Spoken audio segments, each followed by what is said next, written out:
प्रिय विद्यार्थियों, आप सभी का स्वागत है। आज की इस लघु सिद्धांत कौमुदी की कक्षा में आज हम संज्ञा प्रकरण के अंतर्गत सवर्ण संज्ञा पर विचार करेंगे।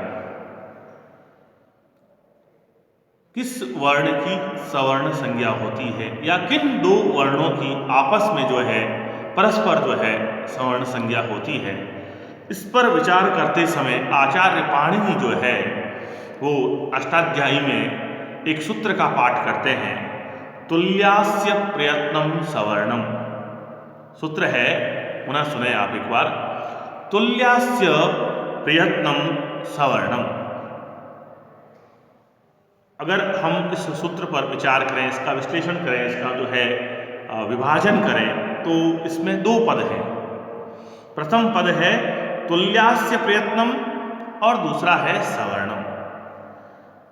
जिसके आस्य और प्रयत्न तुल्य हों, तुल्य आस्य प्रयत्नम, तुल्ये आस्ये प्रयत्ने। जिसके आस्य और प्रयत्न तुल्य हों, समान हो, एक दूसरे से मिलते हों, ऐसे वर्ण की परस्पर ऐसे उन वर्णों की परस्पर क्या होगी? सवर्ण संज्ञा होगी। अब कहा कि इसका स्पष्टीकरण करते हुए स्पष्ट करते हैं आचार्य कि वरदराज कहते हैं कि तालवादि स्थान आभ्यंतर प्रयत्नश्चेत एतद्वयम् यस्य येन तुल्यम तन्मिथा स्वर्ण संज्ञम स्यात्। सूत्र में जो आस्य और प्रयत्न पद आए, तो आस्य का अर्थ क्या है? तो कहा आस्ये मुखे भवम आस्यम। आस्य अर्थात मुख, और मुख में होने वाला वह आस्य कहलाता है। मुख में होने वाला क्या है? कंठादि स्थान है। ठीक है, तो आस्ये मुखे भवम आस्यम इति कंठादि स्थानम, ऐसा अर्थ हमको करना चाहिए। मुख में तो स्टीवन आदि भी होता है, लेकिन वहां यह प्रयोजन नहीं है। अतः स्थान ही हमारा प्रयोजन है, स्थान ही उसका अर्थ हमको करना चाहिए। आस्य का अर्थ है स्थान। ठीक है, और स्थान कौन से हुए? मैंने इसके पूर्व के सूत्रों में आपसे लगातार चर्चा की है कि तालु आदि कंठ आदि वो उच्चारण स्थान ही यहाँ स्थान पद से अभिहित करने योग्य है। दूसरा कहा प्रयत्नम। प्रयत्न वो क्या है? तो प्रकृष्टः यत्नः प्रयत्नः। यत्नो द्विधा। आचार्य यत्न दो प्रकार का होता है, ऐसा हमारी व्याकरण की परंपरा कहती है। उसमें आभ्यंतर यत्न है, बाह्य यत्न है। तो इन दोनों में से प्रयत्न किसे समझा जाए, तो स्पष्टीकरण हो जाता है। यत्न में जो प्र उपसर्ग लगा है, उस प्र उपसर्ग से प्रकृष्टः यत्नः प्रयत्नः, जब हम यह अर्थ निर्धारण करेंगे तो प्रयत्न से आभ्यंतर जो प्रयत्न है, आभ्यंतर जो यत्न है, वो ही हमको ग्राह्य है। इस प्रकार का स्पष्टीकरण हो जाता है। और आगे और स्पष्ट करते हुए आचार्य कहते हैं कि आस्यम च प्रयत्नश्च इति आस्य प्रयत्नौ।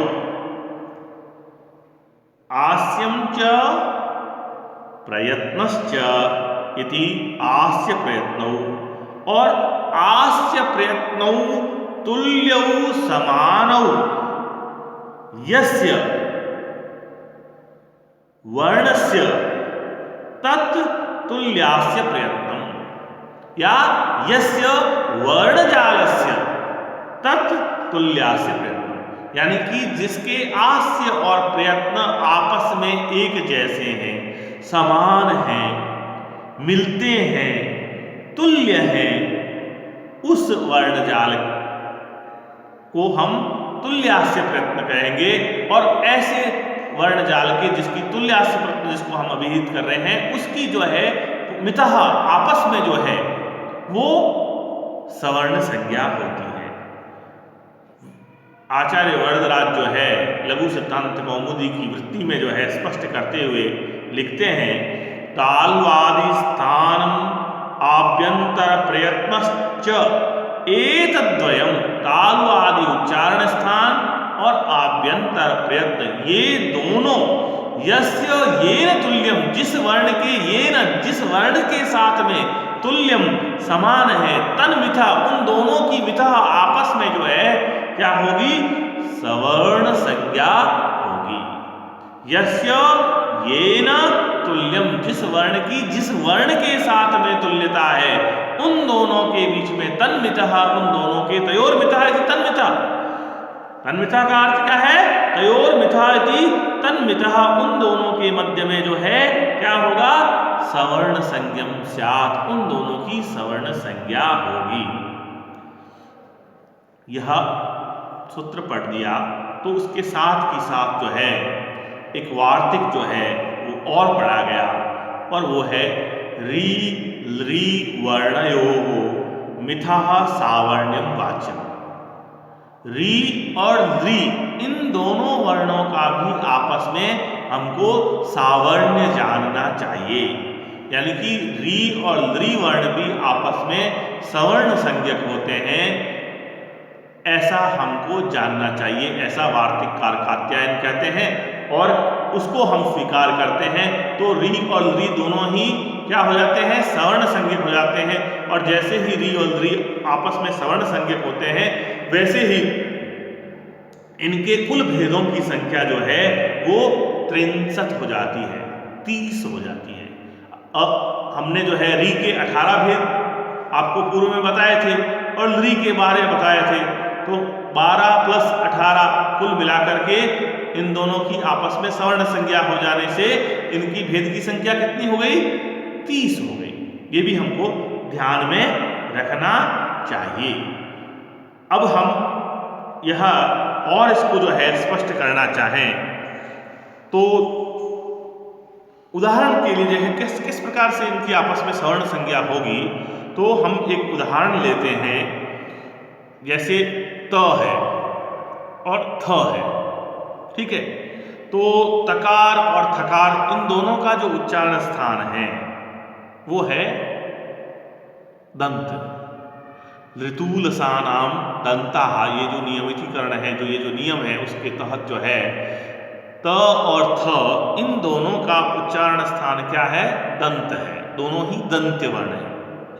और आभ्यंतर प्रयत्न जो है त और थ इन दोनों का जो है वो है स्पृष्ट।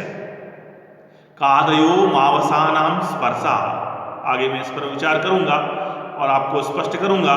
तो क से म तक जितने वर्ण हैं वो सारे के सारे आभ्यंतर प्रयत्न की दृष्टि से स्पृष्ट वर्ण कहलाते हैं। तो त और थ भी स्पृष्ट है। तो त और थ इन दोनों का उच्चारण स्थान का साम्य है, क्योंकि दोनों का उच्चारण स्थान क्या है, दंत है। और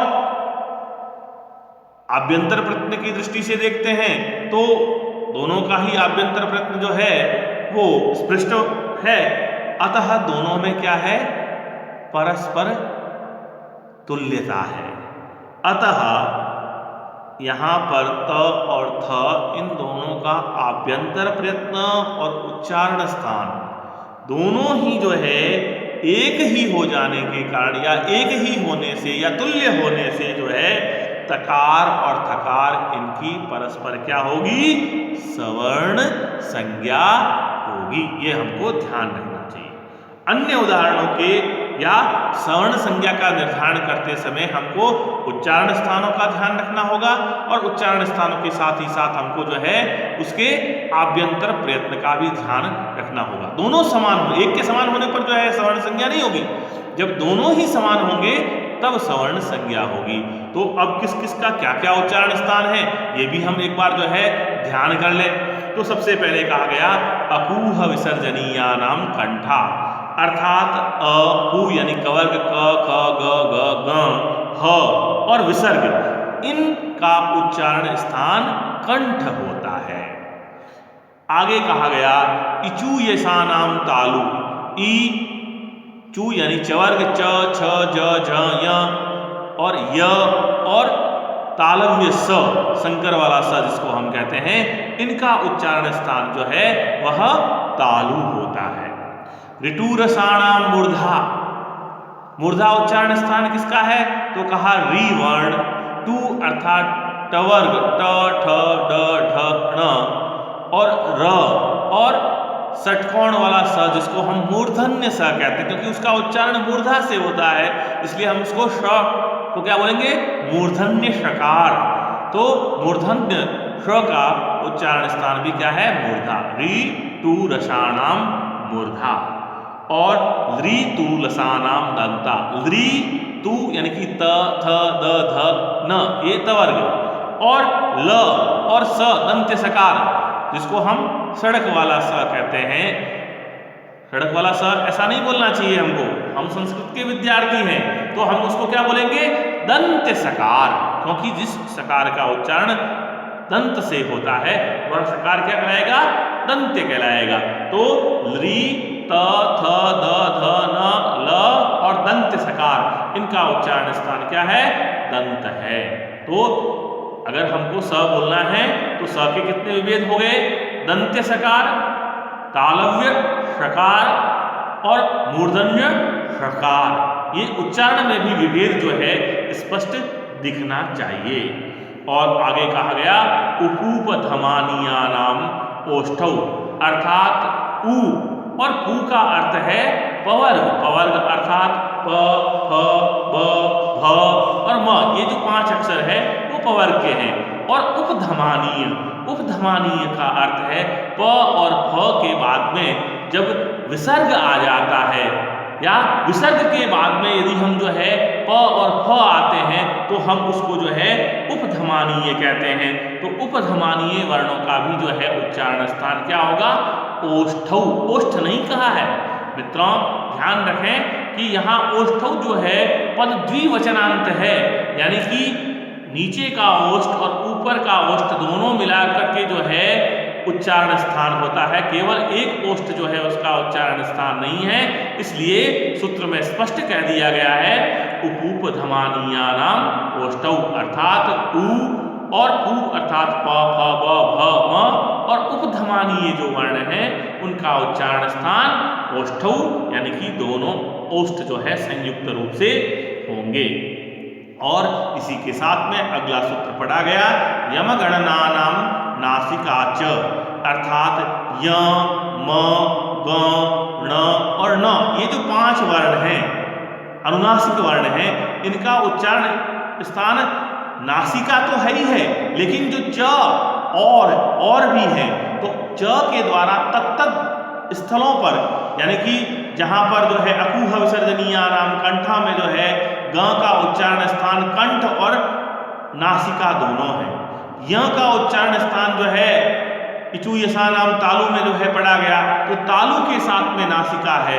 तो ये जो च पद कहा गया यमगणना नाम नासिका च से अनुनासिक तो वो है ही है, नासिका उनका उच्चारण स्थान है ही है, लेकिन साथ के साथ तत्त स्थलों पर उनका जो दूसरा उच्चारण है वह भी च पद से इंगित होता है, स्पष्ट होता है, अभिहित होता है। इसका भी हमको ध्यान रखना चाहिए। और ऐ दौतो कंठ तालु, यानी कि ए और ऐ ये जो 2 वर्ण हैं इनका उच्चारण स्थान कंठ तालु है। ओ दौतो कंठौष्टम, ओ और औ ये जो वर्ण हैं ओ और औ, इनका जो उच्चारण स्थान है वो कंठोष्ठ है। वकारस्य दंतोष्टम, और जो व वर्ण है वह वाला वकार, उस वकार का उच्चारण स्थान क्या है? तो कहा वकारस्य दंतोष्टम। दंत और ओष्ठ जो है दोनों ही सामूहिक रूप से मिलकर के जो है वकार का उच्चारण स्थान होता है, ये हमको ध्यान में रखना चाहिए। और कहा जिह्वा मूलीयस्य जिह्वा मूलम, जो जिह्वा मूलीय वर्ण हैं उनका उच्चारण स्थान जो है वो क्या होगा, जिह्वा मूल होगा। यानी कि जो है विसर्ग के बाद में यदि क ख आते हैं तो वो जो है जिह्वा मूलीय कहलाते हैं, और जिह्वा मूलीय वर्णों का उच्चारण स्थान जिह्वा मूल होता है। और कहा जो अनुस्वार बच गया उसका उच्चारण स्थान क्या है, तो उसको स्पष्ट करते हुए आचार्य जो है वरदराज लिखते हैं नासिका अनुस्वारस्य, अनुस्वार का उच्चारण स्थान नासिका माना गया है।